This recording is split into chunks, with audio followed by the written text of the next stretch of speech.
सुदर्शन चक्र दुर्वासा के पीछे घूमा। आखिरी में उनको भी ये कहा, क्या ये दुर्वासा जी आप तो अंशावतार है, दुर्वासा का भी एक अवतार है? चंद्रमा, दुर्वासा है और अत्रि, अत्रि ऋषि की संतान है। कौन? दुर्वासा। और इनके एक भाई है जिनका नाम चंद्रमा जो आद्य है, ये भी भाई है इनका। और एक है सोम। सोम किसको कहते हैं? जिनको सोमवार का अपन व्रत रखते हैं, ये सोम। सोम, चंद्रमा और दुर्वासा किसकी संतान है? अत्रि ऋषि की, है ना, ये उनकी संतान है। तो उन्होंने अपने मन में एक विचार करा, बोले कि भाई तुम एक काम करो, जहां गलती कर तो क्षमा नहीं मांगो। और हमारी क्या कहानी है? मैं बोल तो आया पर मैं झुकू ना, मैं तो झुकू नहीं। और मत झुकोगे तो कहानी क्या बनेगी?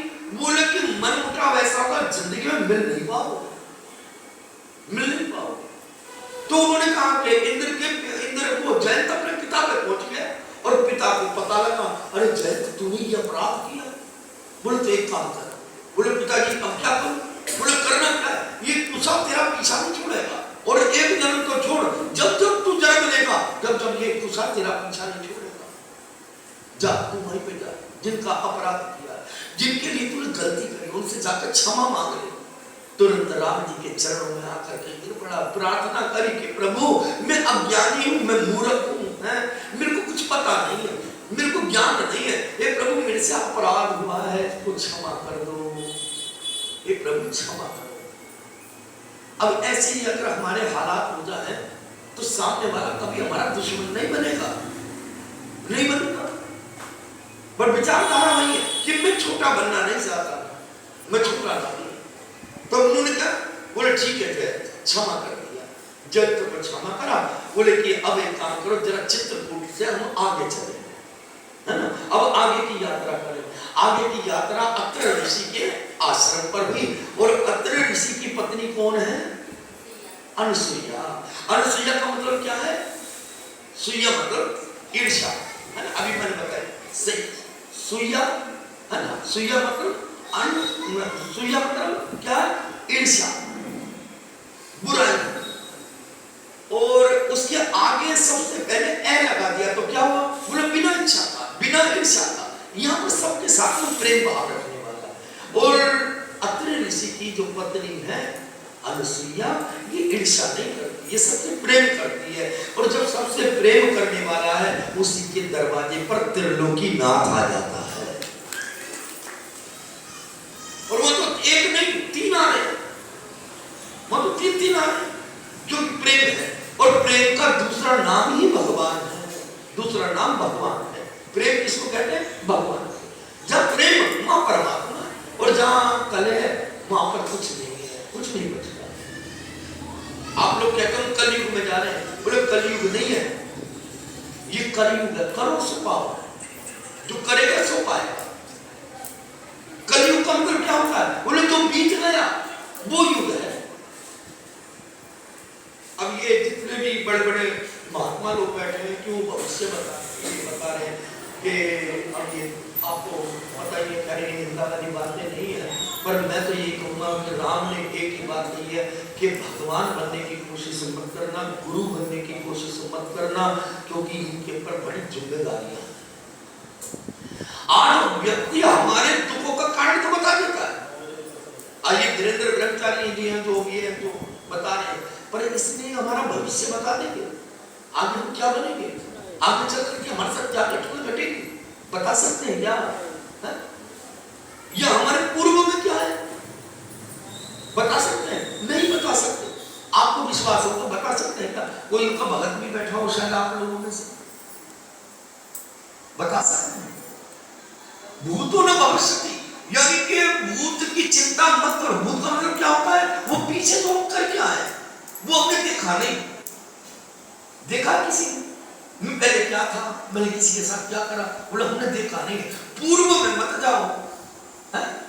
और सबसे बड़ी बात भविष्य में मत जाना, ये दोनों पीछे के छोड़ देना। वर्तमान में हम क्या कर रहे हैं उसकी चिंता करो। प्रेजेंट टाइम ऐसे बोलते ना इंग्लिश में,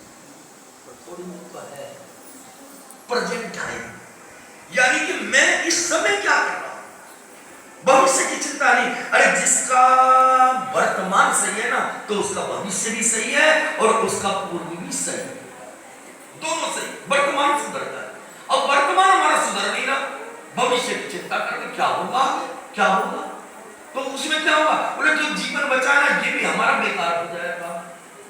तो उन्होंने भविष्य की चिंता नहीं करी, वर्तमान, तो उन्होंने जाकर के क्षमा करी और उसके आगे जब चले तो अत्रि ऋषि के आश्रम पर जब गए हैं तो जानकी जी ने बड़ा सुंदर श्रृंगार करा।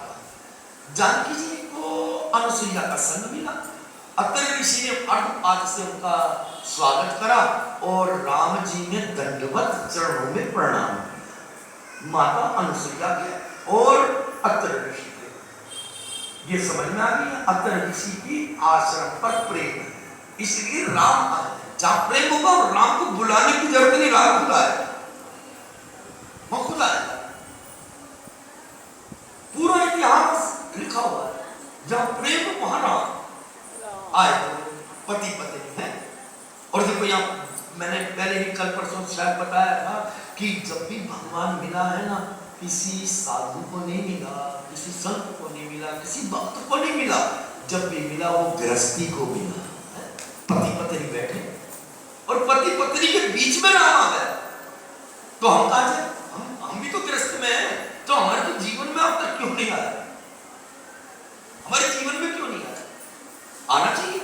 बोले जब हम भक्ति के मार्ग में, आध्यात्मिक मार्ग में चल रहे तो मिलना चाहिए, तो हमारे जीवन में नहीं आ रहा, उधर आ रहा है। उधर कर्दम ऋषि को देखो, उनकी पत्नी कौन थी, कर्दम जी की होगी कोई देवहूति माता है? और उनकी वो भी गृहस्थ जीवन में एकादशी का व्रत कर रहे हैं, कुटिया में बैठे। मनु जी की बेटी है, ऐसे ही है ना, गलत तो नहीं है? हाँ, तो मैं गलत चल रहा हूँ, इसका मतलब तुम्हारा इशारा कुछ गड़बड़ हो रहा है। मेरी एक बात है, मनु जी की बेटी है, इनकी 3 बेटियां हैं, आकृति, प्रसूति और देवहूति। और देवहूति महारानी किसको ब्याही गई है, मनु जी महाराज, वो कर्दम। और कर्दम कौन है, जिन्होंने अपनी इंद्रियों का दमन कर दिया, वो कर्दम है। और किसकी से पैदा है, किसने उत्पन्न किया, बोले ब्रह्मा जी की छाया से प्रकट हो, छाया से प्रकट हो रहे। और ये जिनकी अत्रि ऋषि की कथा सुन रहे ना, ये भी ब्रह्मा जी, वो तुम्हारे मनु जी महाराज के 9 कन्याएं थी, और 9 कन्याओं के बाद में कपिल अवतार हुआ। ये वही 9 कन्याएं अत्रि ऋषि के साथ में अनुसुईया ब्याही, इनमें वही मनु जी महाराज की, वो कर्दम जी की पुत्री है ना। अब इन्होंने क्या करा, बोले कि पति पत्नी आपस में बड़े प्रेम से रह रहे, वहां किसी प्रकार का कोई कटाक्ष नहीं, तो राम जी आ गए।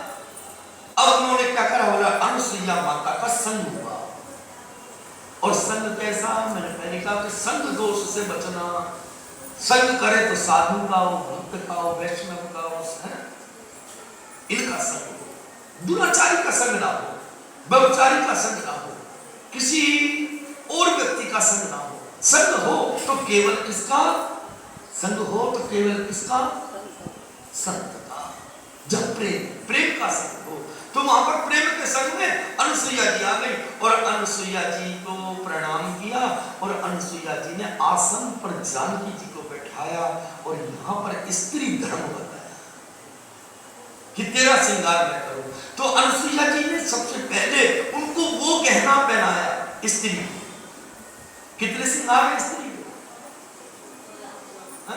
और 16 में से मेरे ख्याल से 4 ही रह गए, लिपस्टिक और बिंदी और सिंदूर, बस एक क्रीम पाउडर है ना, लैक्मी का, पॉन्ड्स का वगैरह, ये ले रहे हैं। बस सजने धजने से बात नहीं है, ये ध्यान रखना, ये सच्चाई है। बोले श्रृंगार औरत का जो है ना, स्त्री का जो, अब ये अनुसुईया की कथा भाई, पकड़ना को इसको पकड़ना, जो इसमें लिखा मैं वो बता रहा हूं। इसमें 3 प्रकार की स्त्रियां बताई, एक निम्न श्रेणी की, एक मध्य श्रेणी की और एक उत्तम श्रेणी। इसमें छोटे से रूप में इस बात को समझ के चलना। अनुसुईया जी मां कहती है कि जानकी, स्त्री का जो धर्म है ना, वो तूने बहुत अच्छा निभाया। क्या बोले, जब जब पति का संग है पति का संग है, और आज पति विपदा में है, आपत्ति में, दुख में है, तो तू उसके साथ में छाया बनकर के चल रही। ये स्त्री का धर्म है। अब यहाँ हमारी खोपड़े में बात है, वो पति तो ना हमारी खोपड़ी खाता है, समझता तो है नहीं। अभी बात आई है, तुम अपने कर्म से अटल रहना। बात वो यानी हम दूसरे को देखकर के हम नहीं सुधरेंगे, उसकी करनी वो, हमारी करनी हमारी, हम क्यों चिंता करें। अब मैं सोचूं वो पति जो है गड़बड़ का है और तो मैं भी गड़बड़ कर दूं, तो क्या हुआ? बोले दोनों के दोनों नरक कामी बन गए, दोनों ही बन गए। जब जाओगे तो पति साथ जाएगा? नहीं, मैं आप लोग तो खैर नहीं होंगे, मेरे को तो जाना है ना, तो मेरी पत्नी को साथ में नहीं ले जाऊंगा, ले जाऊंगा, ये पत्नी मुझे ले जाएगी। मैं कुल मिला खैर आप लोग तो खैर रहोगे, मुझे तो खैर वैसे भी अपना पता है, क्योंकि आप तो हमारे पर खा के आए हो सारे। कुल मिला करके स्त्री का एक धर्म बताया, बोले तू जान के तूने जो कार्य करा है ये बड़ी बस बहुत ऊंची बात है। क्या? बोले पतिव्रत धर्म उसका पालन। और पति का व्रत का धर्म क्या है कि मेरे पिता ने जिसको हाथ सौंपा है वो चाहे अंधा हो, काना हो, लंगड़ा हो, लूला हो, तोतला हो, ढेंगा हो, फैलाना हो, ढिमका हो, कैसा, चोर हो, डाकू हो, व्यभिचारी हो, कैसा कैसा, ठीक है ना। और ये बात लिखित है, संग कोई नहीं जाता, वो उसका भरेगा अपने कर्म का फल और मैं अपने कर्म का फल भरूंगा। चलना दोनों को अकेला है, चलना दोनों को कि क्या भरोसा है, चलना दोनों को अकेला। अब मैं ये सोचूं कि नहीं जी देखो सामने वाला गड़बड़ कर रहा है तो मैं भी क्या करूं? बोले मैं भी चल जाऊं, क्या दिक्कत है। एक बात याद रखना, ये सच्चाई है, कितना ही भाग लेना, कितना ही भाग लेना, मिलना वही है जो वो देगा, जो लिखवा के आए, कितना ही भाग लेना, ये दौड़ धूप है। और हम क्या करते हैं? बोले जरा से लोभ के कारण हमारा पैर फिसल जाता है और पैर फिसलते के साथ ही ये स्त्री अपने नरक की तैयारी कर रही है। आज घर घर के अंदर पत्नी भोग है, पत्नी भोग है। ये भागवत में भी कथा है, ये प्रहलाद जी के चरित्र में कि धर्म पत्नी किसको कहते हैं? जो अपने पति को धर्म के मार्ग पर लगा, वो धर्म पत्नी। और आज पत्नियों की कमी नहीं है, पत्नी बहुत है पर धर्म पत्नी बहुत कम है। पत्नियां तो घर घर में मिलेगी। और एक और भी बात आई, एक शब्द और अनसुईया जी ने, गृहस्थी, गृहिणी, गृहिणी बोला है स्त्री को, है ना, वो घर की मालकिन है, वो घर की मालकिन। और इसमें बहुत बड़ी पावर है। पावर क्या है कि ये जमीन में से खोद करके भी निकाल देगी, बहुत बड़ी पावर है स्त्री। हमारे ग्रंथों ने इसको बता दिया, स्त्री शक्ति स्वरूपा है, ये चाहे तो क्या नहीं कर सकती, क्या नहीं कर सकती, सब कुछ कर सकती, सब संभव है, असंभव नहीं। जब मैं हमेशा एक बात को कहता हूं, जब घी से हमने खाई है तो नमक से भी हम ही खाए। उस समय विचलित ना होना है, एक जरा सा लोग हमारे लिए ना जाने कितनी कड़ियां छुट्टी कर देता है। तो उन्होंने एक बात कही कि धर्म पत्नी आप हैं जो अपने पति को धर्म के मार्ग पर लगा दिया। और दूसरी बात, पति के साथ में छाया बन करके चल रही हो। आज कष्ट आया और यहां पर बात कही है कि धीरज, धर्म, मित्र, नारी, ये आपातकालीन परिस्थिति में इनकी परीक्षा करो, ये कितने हमारे हैं। क्या पैसे के बल के पर ही हमारी है, या पति हमारा जो है वो पैसे के बल पर ही हमारा है, या हमारे सुखों से ही वो हमारा है? नहीं, पति पत्नी का जो संबंध है अभी बता दिया कि गृहस्थी के अंदर ये भगवान की प्राप्ति के लिए, और हम लड़ रहे, मर रहे, कट रहे, क्या कर रहे, जीवन तबाह हो गया। तो उत्तम श्रेणी की जो स्त्री बताई है अनसुईया जी ने, वो लग सती व्रत, पति व्रत धर्म का पालन करने वाली वो सती बन जाती है। सती का मतलब ये नहीं है कि पति के साथ जल जाए, मर, मैं पूछ वो जला है। सती का मतलब जहां सत्य आ जाता है, जहां सत्य, सत्य का मतलब परमात्मा, वो आ जाता है। और सबसे बड़ी बात श्रृंगार, श्रृंगार कितने बताए? 16, 16 श्रृंगार और 16 ही हमारे संस्कार, है ना। अब संस्कार को हमारे भूल वाले में एक संस्कार याद है, कौन सा? एक संस्कार को याद रखना ही पड़ेगा, है ना। कौन सा संस्कार है? बोला अंतिम संस्कार, वो तो याद है। और कभी कभी तो हम इसको भी भूल गए। 16 श्रृंगार, और ये श्रृंगार जो होता है ना, ये पति के लिए होता है। और आज का जो श्रृंगार है वो क्या? पति के लिए नहीं। अब या आपको समझदार हो कि व्यास पीठ में क्या था, है ना। मैंने अभी 2-3 दिन पहले ही बताया था, मैंने ऐसे ऐसों का संग देखा है, मैंने खुद अपनी आंखों से देखा है। वो मेरे घर में आती है ना, चोटी करती है खाली, है, और श्रृंगार करके और घूंघट करके पैर छूने आती है। कब करती है? शाम के समय, क्योंकि पति के आने का समय है। हमारा जो श्रृंगार है ना, वो पति के लिए हो, हमारा श्रृंगार संसार के लिए नहीं। क्यों? इसका कारण संसार को रिझाते रिझाते तो मर लियो, कोई अपना बनाएगा, हमें रिझाना है। गोपियों ने श्रृंगार करा है, पर हमारे जैसा नहीं, उन्होंने मन का श्रृंगार करा है। ये सुंदरता जो बाहर की है ना, ये सुंदरता तो केवल तुम्हारे को, समाज को तो रिझा सकती है, परंतु तुम्हारे बांके बिहारी को नहीं रिझाएगी, तुम्हारे राम को नहीं। वही सुंदर है।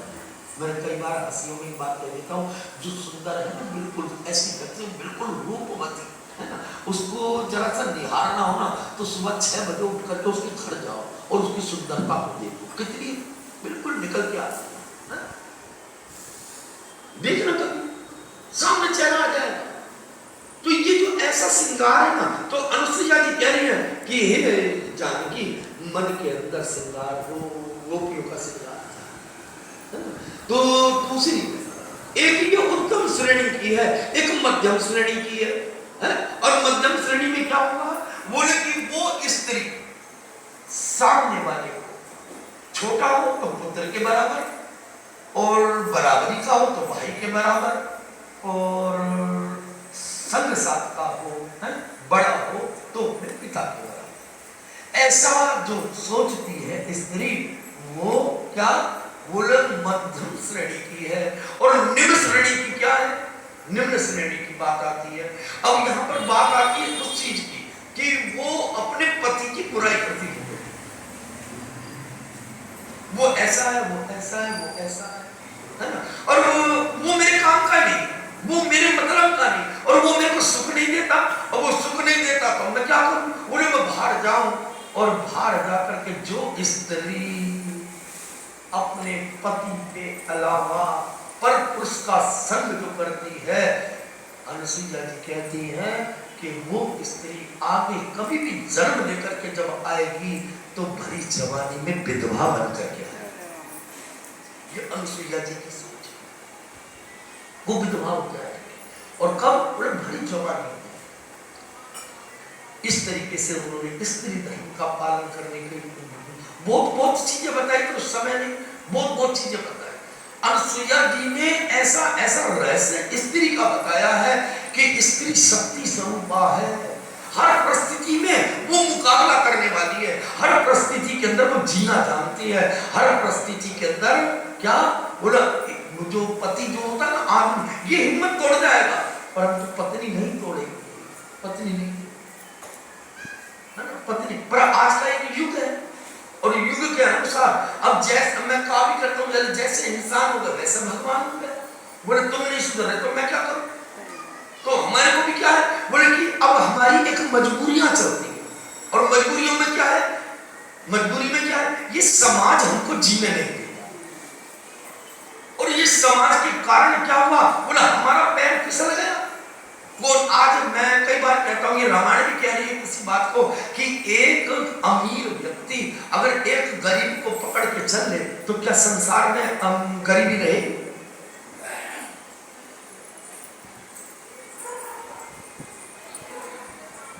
अरे 4 रोटी हम खाते हैं, अगर उसमें से 2 रोटी किसी गरीब को मिल जाए तो क्या गरीबी रहेगी? नहीं रहेगी, नहीं रह सकते।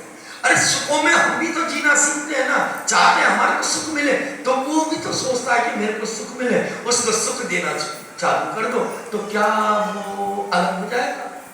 नहीं हो पाएगा, क्योंकि समाज क्या करेगा? अभी मेरे साथ ही घटनाएं घट रही है, मैंने किसी को कुछ जरा सी हमदर्दी के नाते अपने पास बैठा रहे, अरे देखो पंडित जी को उसके साथ है। अब एक बात बताओ, यदि मैं भी उसको इसी तरह से छोड़ दूं तब क्या होगा? उसमें मेरी बेटी भी हो सकती है, मेरी बहन भी हो सकती है, मेरी पत्नी भी हो सकती है, और मेरा सगा संबंधी भी हो सकता है। अगर उसके साथ में यदि वो व्यवहार हो तो क्या आप सहन कर पाओगे? बोलो ना, नहीं कर पाओगे। तो जब हम दूसरे की सहायता कर रहे हैं तो उसमें ईर्ष्या काहेगी? बात ईर्ष्या की है। जब ईर्ष्या है, मां भगवान नहीं है। जब कितने धूपबत्ती जलाना, कितनी एकादशी करना और कितना सब कुछ करना, किसी के ऊपर ऐसा लाछन मत लगाओ, किसी के ऊपर, ये द्रोही है। किसका? बोला राम।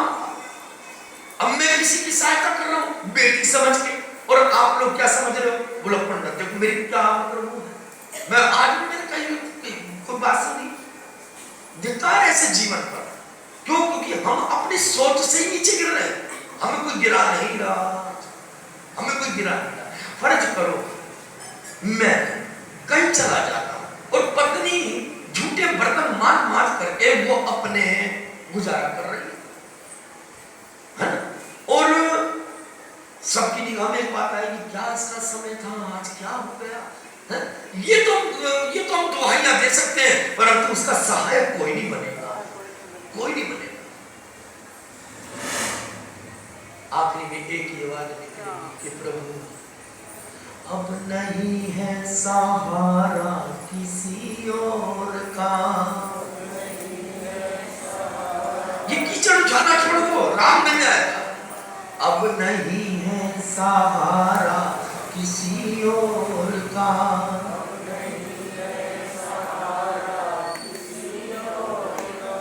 कौन देता यहाँ साथ कमजोर का, कौन देता यहाँ साथ, देता है भाई। और निराले में और तो क्या बोले, एक रास्ता बता देंगे, इसमें पैसा है, जा। भटका दिया, जा मिल गया उसको। अरे मैं तो जब हमदर्दी का नाता समझता, उसको गले लगाता और ये कहता कि चिंता मत कर, तेरे पीछे मैं खड़ा। करके देखो कितना आनंद है। और ठाकुर ने एक ही बात कही है कि जितना मेरे को खिलाने में आनंद आता है ना, इतना खाने में नहीं आता। खिला के देखो, खिला के देखो। अरे खुद खा लो। और एक आदमी बैठा हुआ है धिक्कार से जीवन पर, और मैं तो इस समाज को, मैं तो आज कोई बातें सुनता हूं तो मैं एक ही बात कहता हूं, मैं समाज को देख के नहीं चलता, मेरा धर्म जो मेरे को बता रहा है मैं वो धर्म के ऊपर अटल हूं, बाकी तो वो देखने वाला देख रहा है। मुझे समाज की चिंता नहीं है, मुझे समाज ने दिया क्या? समाज अगर ये समाज अगर सही तरीके से उसको निभा के चलता तो उसका कदम नहीं बहकता। उसमें बेटी हमारी भी है, कभी उस पर भी बुरा समय आएगा, और उसका किसी ने साथ नहीं दिया तो मेरी भी तो आत्मा रोएगी। कोई तो आ जाओ, कोई तो आ जाओ, होगा ना? तो यही हमारे साथ में। अरे जाके पगना फटी बवाई को क्या जाने पीर पर आई, तुम ये राम कथा मत सुनो, भागवत की कथा मत सुनो, सत्संग को मत सुनो, अरे सत्संग को मत सुनो। यदि अगर हमारे मन के अंदर ये भाव है तो मैं कहूँ ये सब कुछ बेकार है, सब कुछ बेकार। ना तो उम्र देख रहा, ना उत्तराता देख रहा, ना अवस्था देख रहा, और ना कुछ भी तो नहीं देख रहा, और केवल ये भी बुरा है। और एक बात और समझना, यही अनसुईया जी की कथा है कि जब सब अच्छों को गले लगाओगे तो इन बुरों को गले कौन लगाएगा? कौन लगाएगा? बुरा तो अपने पुल के नीचे है, हमारे को तसल्ली है। अभी बात आ रही है ना ईर्ष्या की, गिर गया तो तसल्ली है और उठ गया तो ईर्ष्या। तो ये भक्ति का सूत्र नहीं है, इसको भक्ति नहीं कहते। फिर तो ये मैं कह रहा हूं कि मत करो कुछ भी इसके निमित्त, इसके निमित्त मत करो। यहाँ जो आता है मैं सबको प्रसाद रुमा देता हूँ, लोग उस पर भी टिप्पणियां कर देते हैं। देखा उसको दे दिया और उसको प्रसाद इतना दे दी। इसका मतलब मैं पंडित जी गड़बड़ ले, अरे वो मेरी अम्मा, वो मेरी बेटी को मेरे को बाप बोल रही है। बता क्या धिक्कार ऐसे जीवन के ऊपर। वो मेरे को बाप बोल रही है, मेरे को पापा बोलती है, मेरे को पिताजी बोल रही है और सबके समाज में बोल रही है। और हम क्या सोच लिए बैठे। तो ये जो है ना, ये अनुसुईया की जो बातें हैं ना, ये समझ में नहीं आएगी तुमको। और ये जानकी जैसी समझ सकती है, जो सती है वो समझ जाए, हम नहीं समझ पा रहे। अभी हम सुन रहे हैं, अच्छा लग रहा है, थोड़ी सी देर में निकल गए। क्या चीजें, ये चीजें अब कौन है? बोले अब नहीं। एक बात आई है, बोले क्या? बोले कि कन्हैया ने पूछा गर्गाचार्य जी महाराज से कि महाराज जो काम मैंने किया नहीं तो वो काम का कलंक मेरे पर लग गया। ये भी कलंक है, एक दूसरे के ऊपर कलंक लगा रहे हैं। तो उन्होंने कहा कि लाला तेरे जो क्या करा? बोले ये भादो सुदी का चंद्रमा देख लिया, उससे कलंक लग गया। और लोग बाबू को समझाओ कि मत देखना। बोले इन चीजों से क्या होता है? और ये जो अनुसुईया की कथा है ना, ये सब बकवास है, आज के समय में नहीं है। कौन करेगा? करके देखो भाई, फिर करो फिर पर बिल्कुल तुम्हारे को सामने प्रमाण नजर आएगा। बोले इनसे चीजों से देखने से क्या होता है? बोले भाई क्या अभी भादो का महीना आ रहा है और शुक्ल पक्ष का है, और शुक्ल पक्ष के भादो का चंद्रमा देखना कब? चौथ का देख लेना, लगेगा, पक्का लगेगा। और ये जो अनुसुईया जी की बात मैंने कल भी कहा था, ये स्त्री धर्म का बहुत बड़ा नियम बताया है। और समाज के आज देखा जाए तो एक समाज ने घिनौनी हरकत कर दी। और घिनौनी हरकत क्या करी? बोले कि तो राजा है, अगर 10 पत्नियां भी रख लेगा तो कोई नहीं बोलेगा। और एक बात यहाँ पर भी लागू है, एक पैसे वाला अगर कितना ही घिनौना काम कर ले, आप लोगों की इतनी हिम्मत नहीं होगी कि निगाह उठा करके भी उससे बात कर दो। कर सकते हो क्या? एक गाड़ी बंगले वाला है, अगर उसने 3 औरतों को गाड़ी में घुमा रहा है, साथ में ले जाकर रजास कर रहा है, आपकी हिम्मत नहीं होगी कि उसको हाथ दे दो, रोक रोक रोक। ये गरीब के पर लागू हो, ये गरीब पे लागू है क्या? इसमें आप भी हो सकते हो और इसमें मैं भी हो सकता हूँ, मेरी बेटी भी हो सकती है, मेरी घरवाली भी हो सकती है, मेरा परिवार भी हो सकता है। अगर उनके साथ में भी ये दुर्व्यवहार हुआ तो दुख होगा। उस समय फिर तुम्हारी जुबान निकलेगी क्या? अरे आज कोई भी नहीं देख रहा, कोई भी नहीं देख रहा, मर गए, गिर गए। जब हमारा अच्छा समय था, जब हमारे साथ थे, फिर पड़ोसियों को रुलाओ, उनको जाकर परेशान करो। अरे तूने अगर किसी का संग दिया होता ना तो आज राम भी कृपा करते और कोई ना कोई समाज में तेरे साथ भी खड़ा हो जाता। करके तो देख, कई तो करते, बहुत बढ़िया, कई तो करते। आज ये जितने खड़े हैं ना बाजारों में, इनको बाजार में बिठाने वाले भी हम ही समाज के हैं, कोई दूसरा नहीं बैठा के गया। आज कोई जाकर के रक्षाबंधन आ रही है, कोई जाकर के उनसे कहेगा कि बहन जरा मेरे राखी बांध, मैं तेरे को बहन बना जाए, करेगा नहीं, क्योंकि हम इसी संस्कारों में जिए हैं। हमारी बुद्धियों में ऐसा कूड़ा भरा गया और उन कूड़ों की वजह से ना तो हम सामने वाले को सुधार पा रहे और ना हम खुद सुधर रहे हैं। भाई माफ करना, ये अनुसुईया जी की कथा। अभी मेरी टांग भी खींचेंगे यहाँ से उतरने के बाद। पंडित बना है।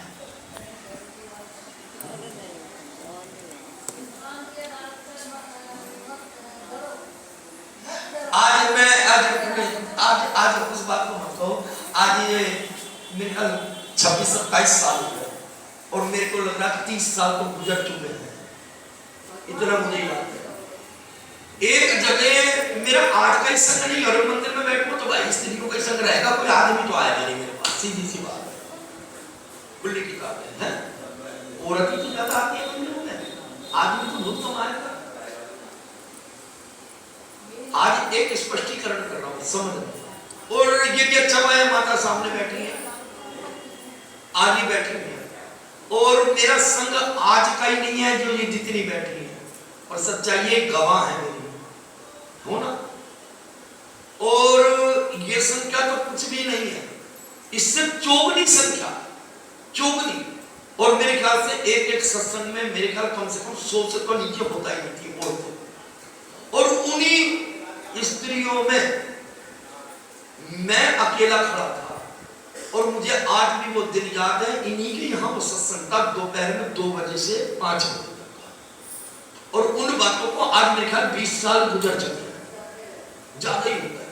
और वहां पर पूरा इनका मकान बना हुआ नहीं था, एक पूरा ग्राउंड था, उसमें मैंने कथा भी करी है।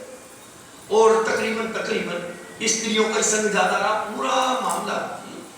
और मैं उठ करके वहां से चला आया। मेरे को जरा सी झिझक हो गई, क्योंकि वहां मेरे को तमंची बना दिया था इन लोगों ने, ढोलक बजाओ और भजन गाओ, है ना, और कोई था भी।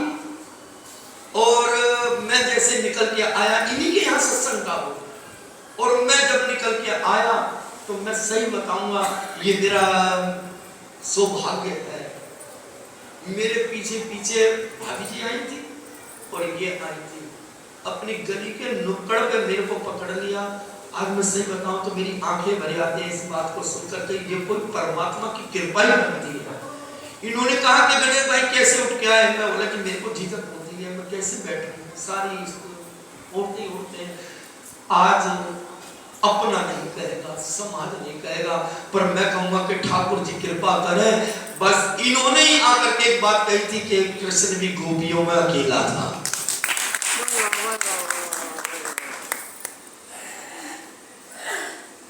जब मैं ये बातें सुनता हूँ तो बड़ा दुख भी होता है बातों का। मैं आज कहीं आप लोगों से नहीं जुड़ा, मैं तो आज मैं तो कुछ भी कह रही, तो सामने बैठे इन्होंने तो देखे आ रहा। कुल मिलाकर के कहने का ये है कि किसी के ऊपर ऐसा लाक्षण मत लगाओ, नहीं तो वो बुरा मान जाएगा। मत करो ऐसी घिनौनी करता, है ना। कुल मिलाकर के एक क्या कार है, वो तो एक बात चली तो बात आ गई। कुल मिलाकर के ये भी सती अनुसुईया की बात है। और मैं ये कहूंगा कि उस समय के अंदर नेहरा जी नहीं थी, साथी अनुसुईया ही मेरे पास आई थी और कहते कि जाओ बैठो, चिंता मत करो, हम तुम्हारे साथ। तो ये कोई बात को बिड़ला नहीं कह सकता भाई, साधारण व्यक्ति नहीं कहेगा, नहीं कहेगा। और हम कौन है? बोले साधारण है, जब भी तो हमारी मति खराब है, जब भी मति खराब है। इसलिए अनुसुईया जी ने सती पतिव्रत धर्म का पालन बताया और आगे चल करके सरभंग ऋषि का दर्शन दिया और आगे दरभंग ऋषि का दर्शन हुआ। और उसी समय मन में विचार आया, बोले कि अब पंचवटी का निर्माण हो। और ये पंचवटी क्या है? बोले पंचवटी ये शरीर है, इस शरीर के अंदर पंचवटी है, 5 तत्वों का एक संग्रह है, इसको कहते हैं पंचवटी। अब ये पंचवटी के अंदर कौन आएगा? जब कौन आएगा? राम आना चाहिए, राम जुगल जोड़ी। पर होता क्या है? बोला हमारे इसी कारनामों से वो जुगल जोड़ी आ गई। ये पंचवटी है और इस पंचवटी के अंदर प्रेम रखोगे तो राम आएगा, भक्ति भी आएगी और साथ में शेष नाग भी चल के आएंगे। पर क्या है? बात केवल इसी चीज की है, व्यवहार हमारा सही नहीं है, स्वभाव हमारा सही नहीं है, चित्रण हमारा सही नहीं है, तो राम आएगा कहां इस पंचवटी में? कथा समझ में आ रही है? कोई जंगल में झोपड़ी बना करके नहीं है, ये शरीर ही पंचवटी है और इसी पंचवटी के अंदर राम को बुलाना है। और जितने इस पंचवटी में राम को बुलाया है वो ही सार्थक जीवन लेकर के संसार से गए। पंचवटी के अंदर आए। अब वो पंचवटी के अंदर देखो, अब यहाँ थोड़ा सा शरीर के ऊपर इस कथा को उतारना। पंचवटी के अंदर वासनाएं भी है, पंचवटी के अंदर इच्छाएं भी है, विकार भी है, सब कुछ है ना। यही पंचवटी रूपी शरीर। अब यहाँ बात आती है केवल इस चीज कि यहाँ पर एक वासना खड़ी हो जाती है और ये हकीकत है कि क्रोध को, ईर्ष्या को, लोभ को, जितने भी विकार है इनको तो आप छोड़ सकते हो, पर वासना को क्या करोगे? बोले वासना कोई छुड़वाने आएगा, वासना खुद निकटेगी, इसको काटने वाला है। जैसे मेरे प्रति को एक वासना है, क्या उस व्यक्ति से मिल रहा है और वो व्यक्ति के लिए मेरी वासना चरम सीमा पर पहुंच गई और वो व्यक्ति आकर के कहते मेरे को तेरे से कोई मतलब नहीं, तो वासना कट गई। कटी के नहीं? मुझे तेरे से कोई मतलब नहीं, मेरे तेरा कोई वासना नहीं। और मेरी वासना क्या थी? बोले मैं सामने वाले पे जाऊं, जैसे नाई की दुकान पे जाए हैं बाल काट दी। अब शेविंग कर दी, फर्स्ट क्लास चमका दिया बोला। अब उससे कहो जरा नखून काट, तो वो क्या करेगा? बोले ब्लेड रखा काट, या अपने घर काट। यही होता है। आप कोई बाई बंदी में काट के तो बात भले मानुस होगा।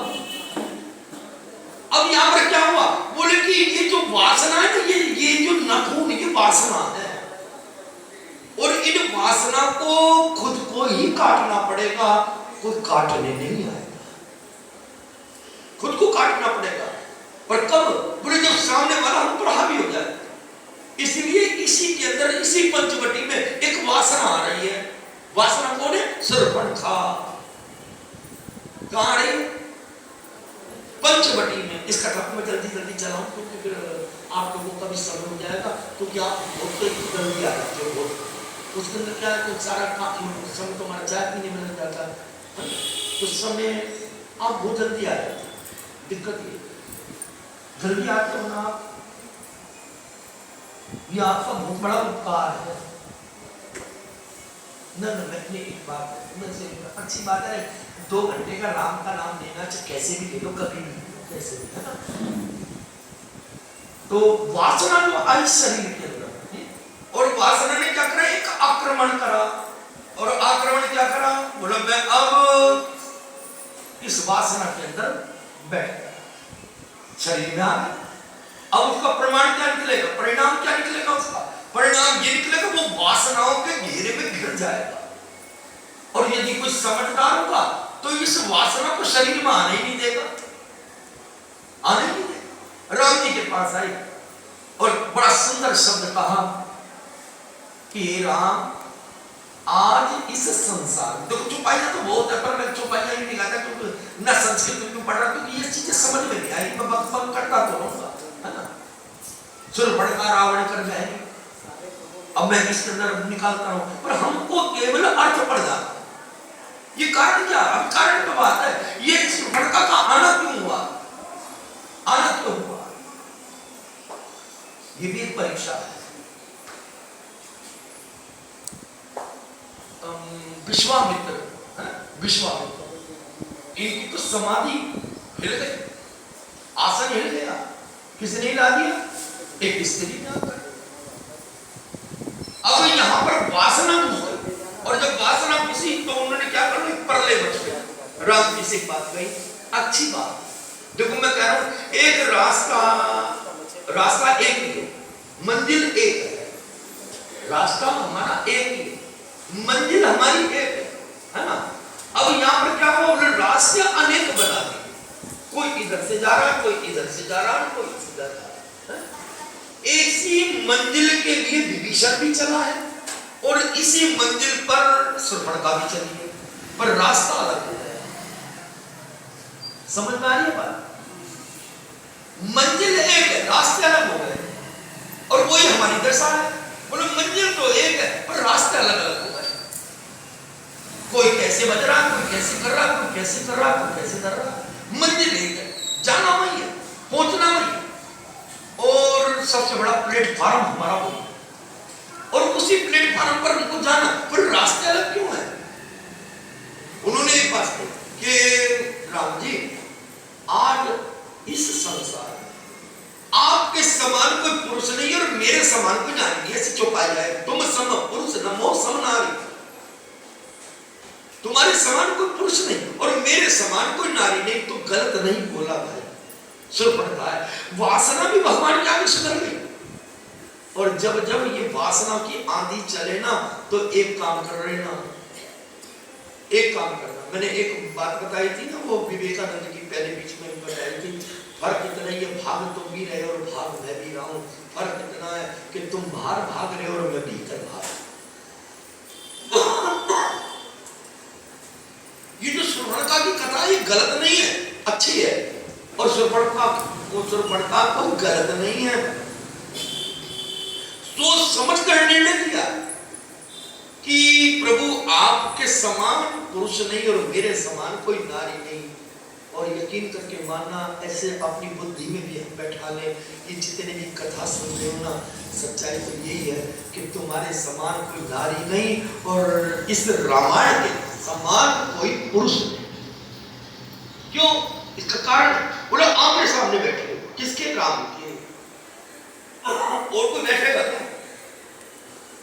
यहाँ बैठना, इस कथा को सुनना, सत्संग को सुनना, ये कोई कम बात है क्या? आसान बात है क्या? इसमें टिकना पड़ता है और आप रुके हुए हो, स्थिर मन है और सुन भी रहे हो, ये कोई कम बात नहीं है। तो हम कह सकते हैं कि इस संसार में, इस संध्या के समय, इस गंगा विहार के लेकर के सातरे तरफ जितना भी ये जमुना पार का एरिया है, उनमें मेरे समान कोई स्त्री नहीं जो शाम के समय राम की कथा सुन रही है। पर हमारे समान कोई नहीं है और ये सच्चाई है भाई, यही चीज है। क्यों? क्योंकि वासना किसके सामने आई? राम की। और जब जब ये वासना की आंधी चले ना, तब एक ही रास्ता चुनना, कौन सा? बोला सीधे दौड़े दौड़े भगवान की शरण में आ जाओ, भगवान की शरण। अब वासना कहां गई? भगवान की शरण में। और उन्होंने कह दिया कि प्रभु चाहे आप कुछ भी कहो, मैं रावण की बहन जरूर हूं, पर मेरा जीवन सार्थक हो गया। क्यों? क्योंकि आज मेरे समान कोई स्त्री नहीं है, मेरे समान कोई स्त्री। देखो, वासना के घेरे में आई थी, वासना के घेरे में आई है।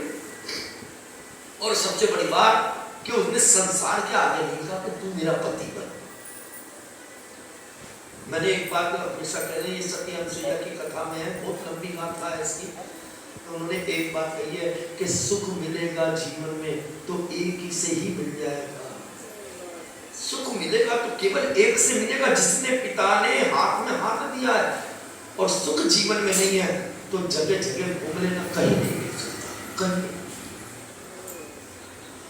और हमारी दौड़ क्या रहती है? सुखों के पीछे, सुख मिले, सुख मिले। और सुख सुख की चाह के अंदर हम खुद नरक में गिर जाते, हम खुद नरक।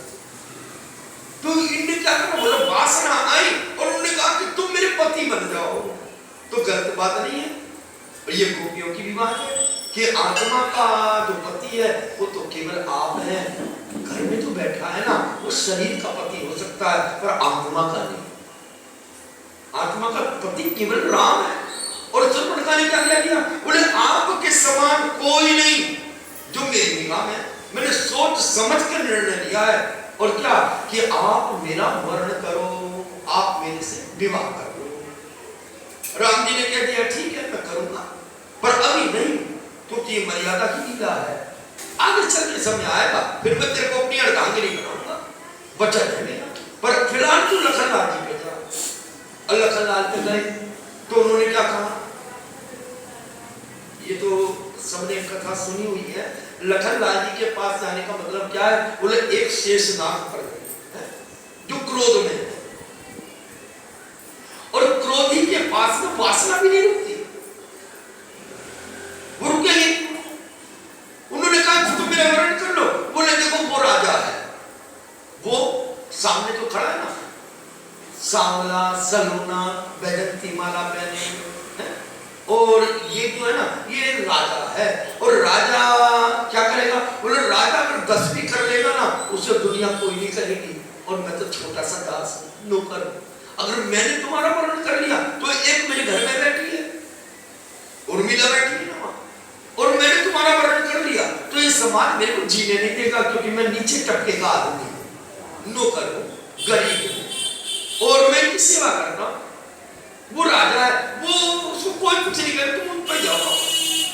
वापस गए, 4 चक्कर काटे, आखिरी के अंदर लखनलाल जी ने क्या करा? बोला कि ये वासना आई तो है, वासना आई तो है, ठीक है, अच्छी जगह आई है, परंतु इस वासना को काट दे। और वो काम तू ही कर सकता, मैं नहीं कर पाऊंगा। कौन करेगा? लखनलाल। तू जती है, अभी तीज गई है ना, और मैंने उस दिन क्या कहा था? तीज का मतलब क्या है? तीज को अगर हम उल्टा बोलेंगे तो क्या बनेगा? जती। तो ये नाच गाना करके, मनोरंजन करके, ये तीज नहीं। तीज का त्योहार केवल इसलिए कि तुम जती बनो, हम जती बने, हम जती बने। जती को सीधा करें तो तीज बन जाएगा, उल्टा करेंगे तो जति बन जाएगा, है ना। जैसे डीओजी, डीओजी ऐसे ही है ना, डीओजी जो है, और जीओजी गो, और इसी हिसाब से एक गुटखा खाते हैं, है ना। हमारे बीच में बैठे हुए गुटखे खाने वाले ये गुटखा खाते हैं, और गुटके के ऊपर से जो लिखा है उसके ऊपर से बीच में से टे हटा दे, तब वो लेगा खाएगा उसे, केवल एक शब्द हटाना, गुटका बीच में से टे हटा दो, तो दुकान वाला भी यूं कहना जाना मेरा माल क्यों नहीं बिक रहा, और खाने वाला कहता है मैं कैसे खाऊं, भूखा होता है। शराब के ऊपर भी ऐसे शराब 3 अक्षर से बना है ना, शह क्या करेगी, बोला शराब क्या करेगी, पहले शह माने सड़ाना, और बीच में क्या आ रहा रा, है ना, रे माने रुलाना, वो रुलाएगी सड़ाएगी, है ना, और फिर आखिरी में क्या करेगी, बर्बाद कर देगी शराब, ये सड़ाएगी रुलाएगी और अंत में बर्बाद कर देगी। तो इस शब्द के पीछे ही बहुत बहुत खेल खेल जाते हैं, बोले नहीं नहीं कौन करेगा, कौन पिएगा, कौन खाएगा।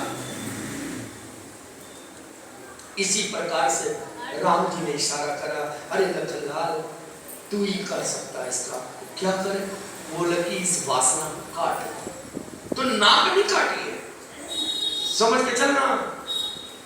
ये समाज वाले जरा बड़े धुरंधर बन के चलते हैं, बोला हमें कोई कुछ नहीं कहेगा, कभी कभी समय ऐसा विपरीत आता कि ये वासना को बीच चौराहे के ऊपर को काटने वाला आ जाता, बेइज्जत कर देगा, हम किसी को मुंह भी नहीं दिखा पाएंगे, ऐसा बेइज्जत कर देता हमारे को, क्योंकि वासना सर चढ़ गई, और जब वासना सर चढ़ के नाचती है ना, तो कोई ना कोई धुरंधर ऐसा हमको रोड़ों पे मिल जाता है कि वही हमारे को बिल्कुल बेइज्जत कर देगा, बदनाम कर देगा, सब कुछ कर देगा।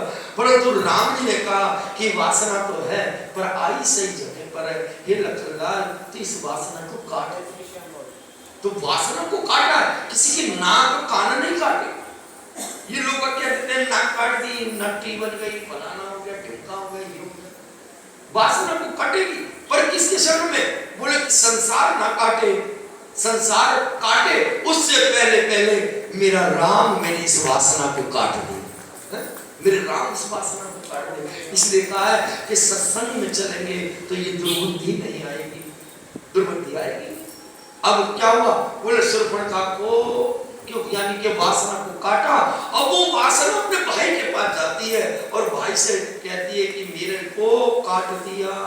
अब वासना का काम क्या है, वासना जब सर चढ़ती है तो ये सबसे पहला एक काम करेगी, क्या, बोले झूठ बुलवाएगी। राम जी के चरणों में थी जब तक वासना, झूठ नहीं बोली, झूठ नहीं बोली, और उसने एक बात कह दी, बोले कि ये जो बीच में बैठी है ना, क्योंकि जानकी है, बोले जब तक ये बैठी है तो वासना खेल नहीं खिला रही, क्योंकि भक्ति बैठी है साथ, वो अपनी चाल चल ही नहीं पा रही।